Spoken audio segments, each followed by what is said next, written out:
not good. This is a horrible place to break down, especially with no visibility and no pull-offs, no service whatsoever. I don't know, it says go to the dealer, but the closest Aston Martin dealership is like 8 hours away. Dun, dun, dun.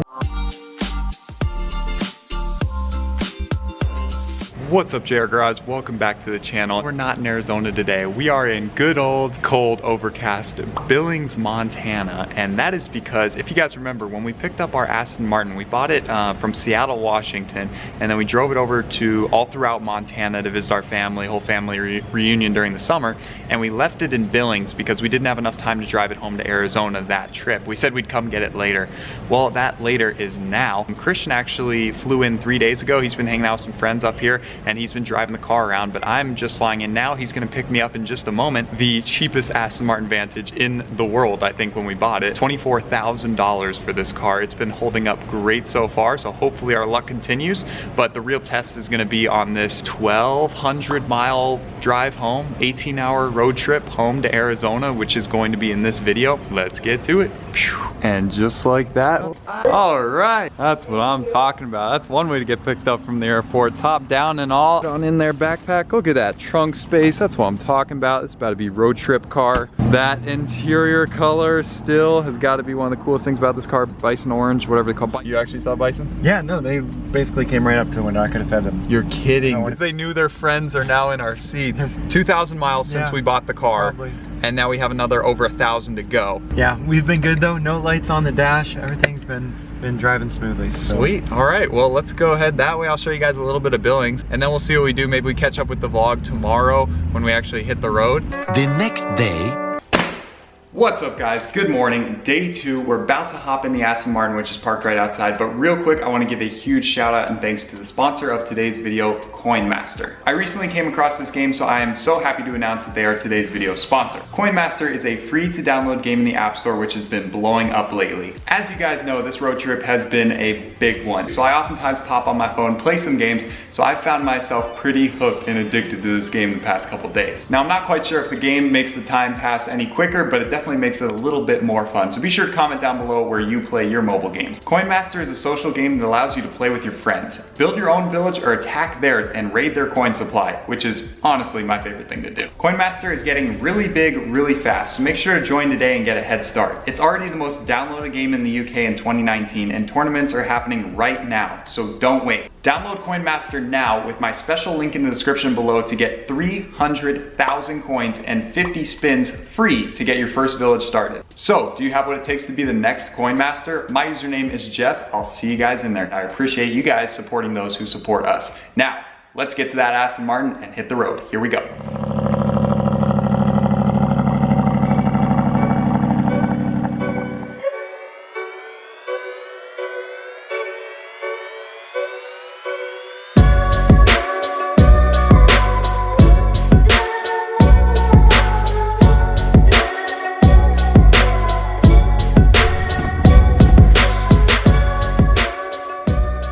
So we're pulling up to good old Red Lodge, Montana. A lot of you probably have no idea where that is, but it's a cool, small little town that we come to every year. We love it. You guys can clearly see just how high those mountains are. We're gonna go over that pass, which is like 12,000, 13,000 feet up, something like that. So there's the update. It's obviously the next day now, and we're headed to Idaho Falls tonight. We're gonna spend the night, and tomorrow we're gonna meet up with Jonas Marcinko. He's an aviation YouTuber. He makes super sick videos. 11 minutes later. Downtown Red Lodge.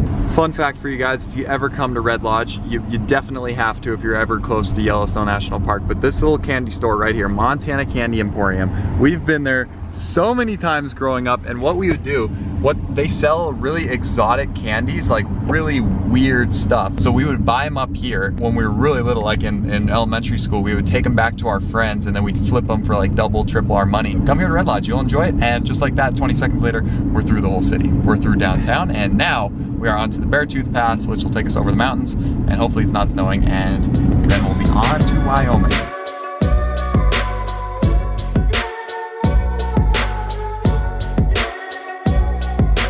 any minute now we're gonna be up in the clouds, and oh boy, this is really, really cool. There's no one out here, so this will be fun. Let's get to it.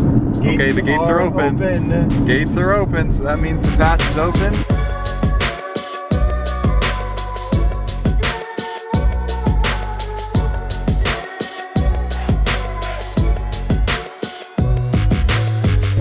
Yo, this is wild. We're literally in the clouds now.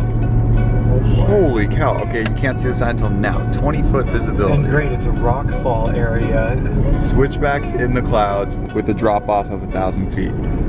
What could go wrong? By sheer coincidence. So, slight problem at this elevation of, I don't know, maybe we're at 8,000 or 9,000 feet so far. We're, we still got half the way to go. The car's starting to like stutter a little bit. This is actually kind of concerning. I don't know if the air-fuel ratio is like off. That's kind of what it feels like. It feels like a loss of power. I really hope it's not a further problem, but we're not getting any check engine lights from the O2 sensors. Temperature's good. This is not good. Not good. This is a horrible place to break down, especially with no visibility and no pull-offs. Okay, there's difference in power is very noticeable. Sometimes it's great, sometimes it's sluggish. Oh shoot. Not good, not good, not good. Oh no, we still have like 4,000 feet to climb. We are very far away. I mean, the closest town was Red Lodge, and I didn't see any automotive service shops there. So another problem is no service whatsoever. Okay, so we're gonna pop the hood, see what's up. I don't know what could be causing this. All right, so here we are. Christian's gonna check the engine. Holy moly. Look at that. That's a crazy view. We're above all the clouds and we're still not even all the way up yet. We still got a couple thousand feet to go. Oh boy. We're getting a little bit of a weird smell. I'm wondering not about quite like clutch, sure where it's coming maybe from. wearing out. That could cause a shutter kind of feel. All right, so we're gonna give it another go. It was cooling off there for a while and Fingers.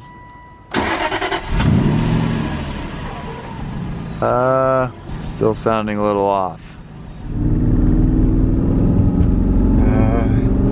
You feel that? I'm not changing the throttle at all, and it's... And we're only getting higher and higher and higher. It's just really weird that we're not getting any check engine light. You can hear it sputtering a little bit. And more clouds we go. Oh my gosh, that car popped out of nowhere.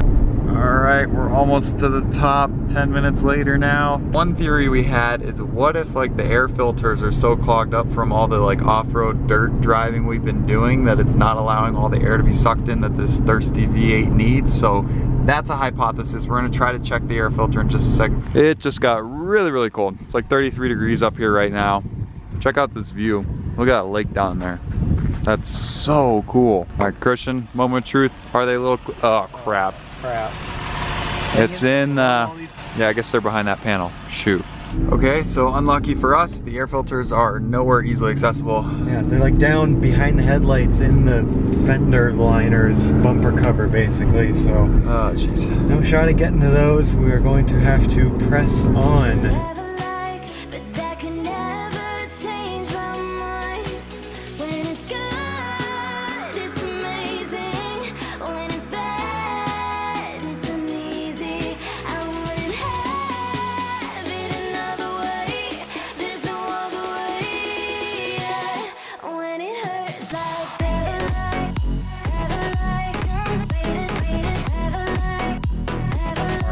Oh my gosh! At a standoff. Pack of bison blocking the road. Whoa, whoa, whoa! We're not trying to get run over.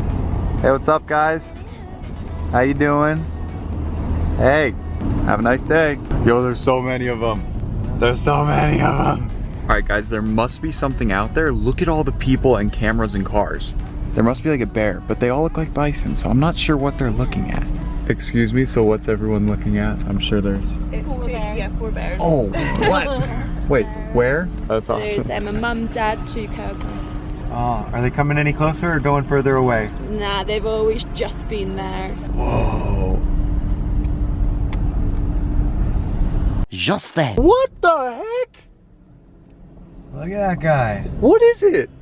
Oh my god. Is it a coyote or a wolf? Comment down below, coyote or wolf. What the heck? This dude's a savage. staring down these cars.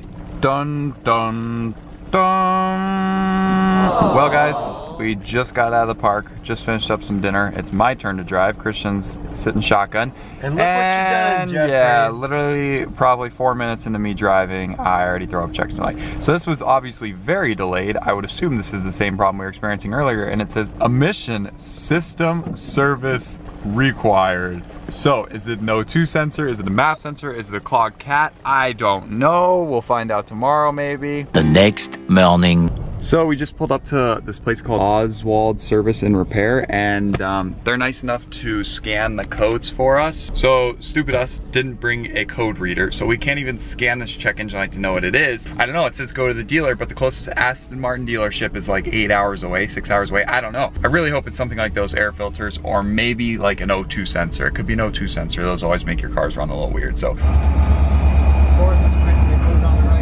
Okay, P0133. Got it.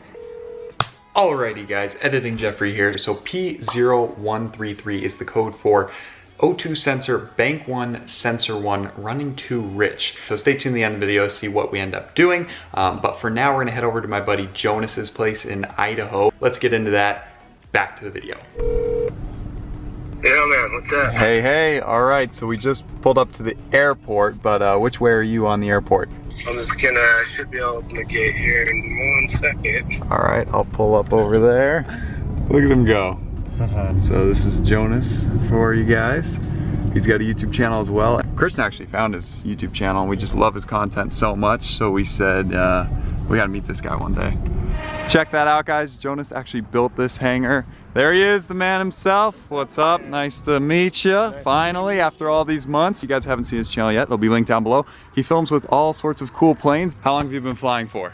I have been 6 years, 7 years. 6 years, holy cow. Guys, check out his channel. We're gonna put in some clips of some of his stuff. It's absolutely insane. And your editing, which you do it all. It is, yeah. He does all the editing, is insane. Next level editing, so enjoy these next couple clips. Cool.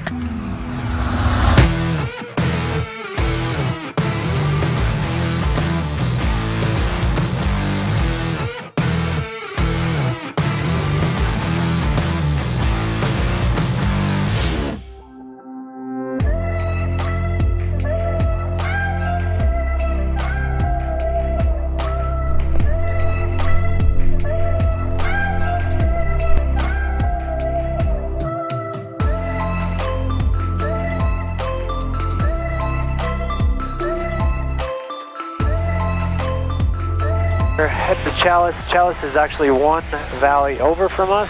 We are in the northern valley.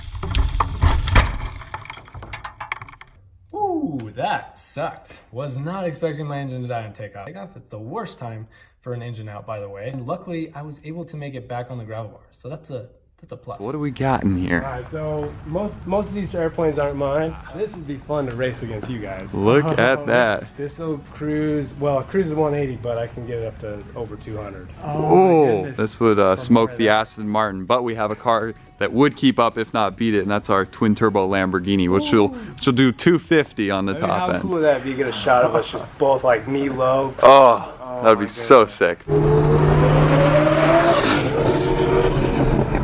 Off to see Kit Fox, his experimental plane. It's in this other hangar here, so let's check it out. He flies this all around the country. He gets himself into some sticky situations. So what are some of the quick stats for those who have no idea what kind of plane this is? So Kit plane? Kit Fox. But it's a kit plane? It is a kit plane, so you can actually build this. Okay. It comes in a kit, it has a Rotax 100 horsepower engine. Okay. So, not crazy, because you guys are dealing with like 600 horsepower. Oh, yeah. And what do these like start at? I'm sure you can like option them way higher in price, but kit I think is 30, and then you gotta get an engine, which is around 15 to 20,000, kind of depending on. So you can definitely save some money if you're handy and you can build it yourself versus going out and buying a much more expensive brand new. Whereas if you just go buy this, you're looking at like 85. Interesting.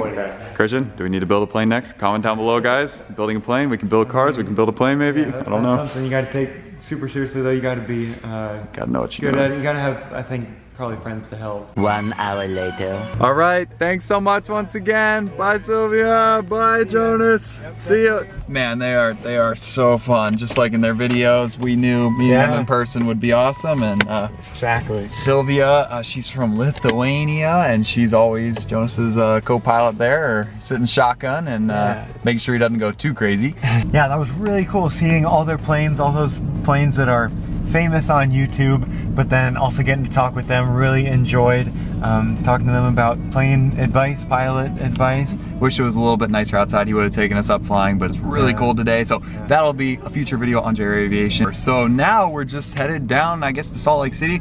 We're gonna try to figure out this problem. Now that we think it's the O2 sensor, I mean, you guys saw us scan the codes. Even if we bought one of the universal ones, which I've done in the past on the Audi S6, you still have to splice on the connector, and I don't know if I even have that simple of tools, let alone getting to them. These are the upper O2 sensors, so they're more toward the headers, and those are always the more challenging ones to get to. So how do we even get the part? Because we're not home, so where do we ship it to? Where do we overnight it to? Because we don't really want to drive home like this. We really need to get this addressed by Salt Lake City, so we're gonna make some phone calls and let you guys know what we come up with. Yeah.